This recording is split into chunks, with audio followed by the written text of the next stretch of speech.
In 1885, a 16-year-old German boy named Friedrich Trump stepped off a steamship in New York with exactly $0 in his pocket and not one word of English.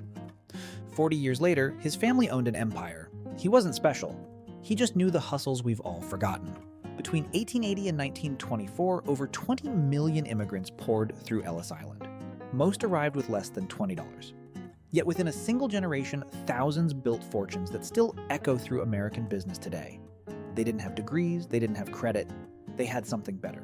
A playbook of street-level hustles passed quietly from village to tenement. And in the next 25 minutes, I'm going to walk you through all 18 of them. Some you've never heard of. Some made men richer than Rockefeller's neighbors. Hustle number 1, the pushcart. In 1900, a wooden pushcart cost about $5 to build and brought in $2 a day selling pickles, suspenders, or used books on Hester Street. That's $60 a month when factory workers earned $30. Jewish and Italian immigrants dominated the trade, and the smart ones reinvested every penny. By 1915, former pushcart kings owned storefronts. By 1930, some owned entire blocks of Lower Manhattan. The pushcart was America's original startup, and the city tried to ban it 3 times. Number 2, Chinese hand laundries.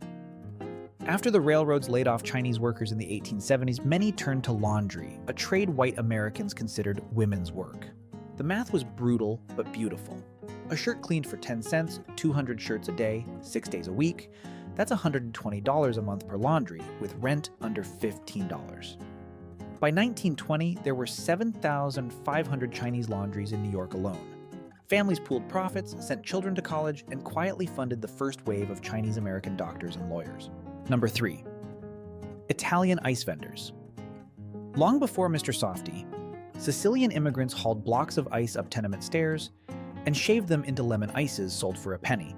The genius was the supply chain. Ice came free from the Hudson in winter, stored in sawdust-packed cellars. One vendor in Brooklyn cleared $1,800 a summer in 1908, equivalent to about $60,000 today. Many used those summer profits to buy the fruit stand they'd run all winter. That's how the Italian grocery empire was born, one shaved ice at a time. Number 4, the fruit stand. Italian immigrants didn't just sell fruit, they revolutionized distribution. By forming buying cooperatives at the Washington market at 4 a.m., they paid 30% less than American grocers. A single stand on Mulberry Street could net $25 a day in 1912. The DiGiorgio family started with one fruit stand in Baltimore in 1888. By 1920, they controlled a national produce empire worth millions. The lesson? Wake up before everyone else and buy in bulk. Simple, forgotten, still works. Number 5, Jewish tailor shops. In 1890, a skilled tailor in the garment district could earn $12 a week piecing suits. But the real money came from those who skipped the middleman and sold direct. Levi Strauss had already shown the way out west. In New York, men like Joseph Haspel and the Stein brothers turned backroom tailoring into clothing brands. By 1924, the Jewish-owned garment industry produced 80% of America's ready-to-wear clothing. A needle and thread became a dynasty. Number 6, Irish bricklayers and the construction dynasties. The Irish arrived earlier, but by the 1880s, their sons had moved from laborers to contractors. The trick was the union ladder. A bricklayer earned $3 a day in 1900. A foreman, $7. A contractor bidding city jobs, $1,000 a project. Families like the McCloskeys of Philadelphia and the Fitzpatricks of Boston turned trowels into construction empires that still stand. Irish political connections at Tammany Hall didn't hurt either. The wall they built first was social, then literal. Number 7, Polish butcher shops and a banking trick almost no one remembers. In Chicago's Polish neighborhoods, butchers extended credit through a chalkboard system called the book. Customers paid weekly or monthly. Trust built loyalty, loyalty built volume. A single Milwaukee Avenue butcher cleared $4,000 a year by 1910. But here's the genius. Butchers used customer deposits as working capital, essentially running a microbank. Several grew into actual savings and loan institutions that funded Polish homeownership for 50 years. Number 8, the Greek diner formula. Greek immigrants cracked a code that worked everywhere from Manhattan to Montana. Open 24 hours, massive menu, cheap coffee. Family labor. Cash only. A typical Greek diner in 1920 grossed $50,000 a year on margins around 20%. The owner worked the register, the wife cooked, the sons bussed tables, and within 10 years they bought the building.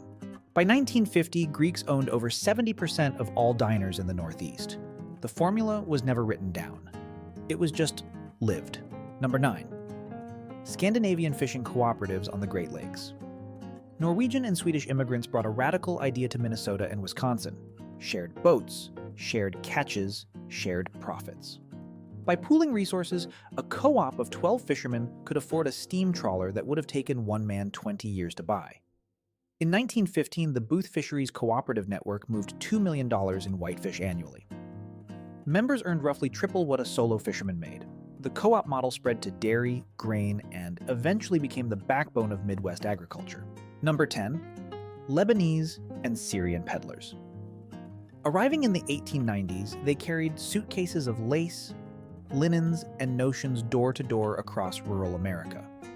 A peddler walked 15 miles a day, sold $5 worth of goods, kept $2 profit. After 2 years on the road, they opened a dry goods store. The Hager family started this way in Texas, the Farah family too. By 1930, Lebanese Americans owned over 25,000 retail stores across the South and Midwest. The suitcase was the seed of a department store. Number 11. German brewing and the saloon empire. Friedrich Trump, the grandfather of a certain former president, made his first fortune running restaurants and saloons in the Yukon during the gold rush, then returned to Queens and bought real estate. He wasn't alone. The Pabsts, Schlitzes, and Anheisers all came from German brewing families. A neighborhood saloon in 1900 Brooklyn cleared $30 a day, and the owner usually owned the building. Prohibition would kill most of it in 1920, but the real estate stayed in the family. Number 12. Junk and scrap dealing. Russian Jewish immigrants dominated the scrap trade in cities like Pittsburgh, Cleveland, and Detroit. A horse-drawn cart, a sharp eye, and the willingness to dig through trash could earn $1,500 a year in 1905.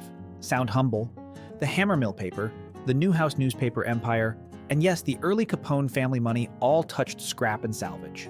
When America industrialized, scrap metal became gold. The men who collected it became the recyclers, then the recyclers became the kingmakers. Number 13. Boarding houses for fellow immigrants. A widow in a 4-bedroom tenement could rent 8 beds to single male workers at $3 a week each. That's $24 weekly, when factory wives earned nothing. Add meals at 50 cents, and the number doubled. Bridget Murphy ran one in Boston starting in 1882. Her son became a stockbroker. Her grandson, Joseph Kennedy, became a millionaire. Her great-grandson became president. The boarding house was the original Airbnb, and it built more dynasties than Wall Street. Number 14. The shoe shine stand to shoe store pipeline. Greek and Italian boys started at 9 years old shining shoes for a nickel.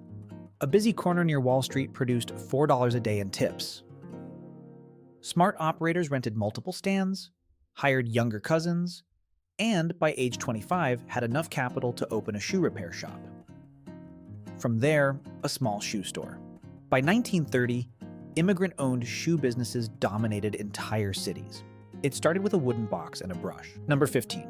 The kosher and ethnic specialty food trade. Eastern European Jews brought knowledge of pickling, smoking, and curing that American factories couldn't replicate.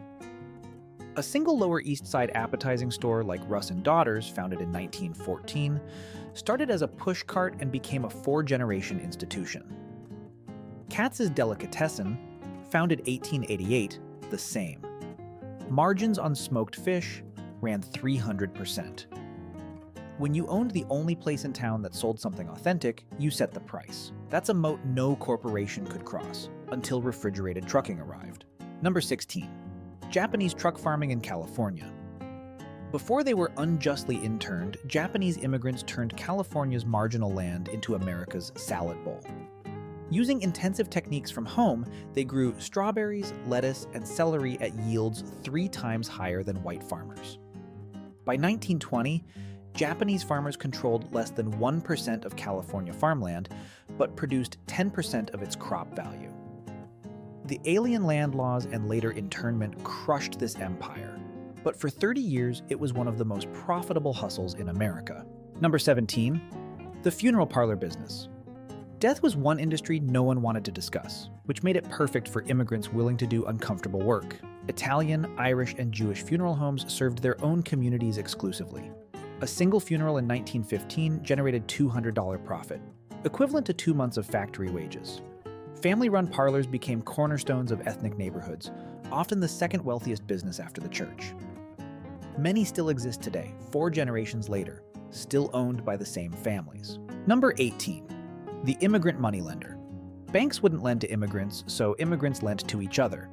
The Italian banca, the Jewish gemach, the Chinese hui, all informal rotating credit systems where members pooled money and took turns receiving lump sums. A.P. Giannini noticed this in San Francisco and founded the Bank of Italy in 1904, lending to fishermen and farmers no one else would touch. Within 40 years, it became Bank of America, the largest bank in the world, born from an immigrant hustle to fund other immigrant hustles. So what happened? Why don't we see this anymore? 3 things killed the immigrant hustle ladder. First, the Immigration Act of 1924 slammed the door, cutting Southern and Eastern European immigration by 97%. Second, the rise of corporate chains, A&P, Woolworth, later Walmart, wiped out independent pushcarts, fruit stands, and small groceries. Third, licensing laws. By 1950, you needed permits, inspections, and capital just to sell a pickle on the street. The latter didn't disappear. It was pulled up. But here's what's wild. Every one of these 18 hustles started with under $50 of capital. None required English. None required citizenship. Most required nothing but observation, family labor, and the willingness to do work Americans thought was beneath them. The Vanderbilts started as ferryboat operators, the Trumps as barbers and saloon keepers, the Kennedys as boarding house operators, even the Capones started in produce. Every American dynasty you can name has an immigrant hustle hiding 2 or 3 generations back. The hidden pattern across all 18? Geographic clustering, family labor, low overhead, and cash reinvestment. Nobody borrowed. Nobody franchised. Nobody scaled fast. They scaled slow. 1 cart became 2, 2 became a store became a building became a block. Compound interest applied to sweat. Modern hustle culture screams about 10 times growth and venture capital. These immigrants would have laughed. They built 1,000 times growth, over 3 generations. Patience was the real superpower. Could it work today? Most of these hustles are technically illegal now. You can't push a fruit cart without a $50,000 permit. You can't run a boarding house without zoning approval. You can't even brew beer in your basement and sell it legally. But the principles, clustering, family labor, cash reinvestment, owning the building, those still work. Quiet, patient, unglamorous building. The kind nobody posts about on social media. The kind that still creates dynasties. If your great-grandparents came through Ellis Island, chances are one of these 18 hustles is in your blood. Maybe a pushcart in Brooklyn. Maybe a laundry in San Francisco. Maybe a butcher shop on Milwaukee Avenue. Their names are probably forgotten, their ledgers lost to time. But the skills, the mindset, the ruthless practicality, that gets passed down whether you know it or not. The question isn't whether you can do what they did. The question is whether you still remember how. The Statue of Liberty still stands in New York Harbor, but the world she welcomed is gone. The pushcarts are gone. The hand laundries are gone. The Greek diners are slowly disappearing too. The children gone to college, and the parents finally retired. What's left is the lesson.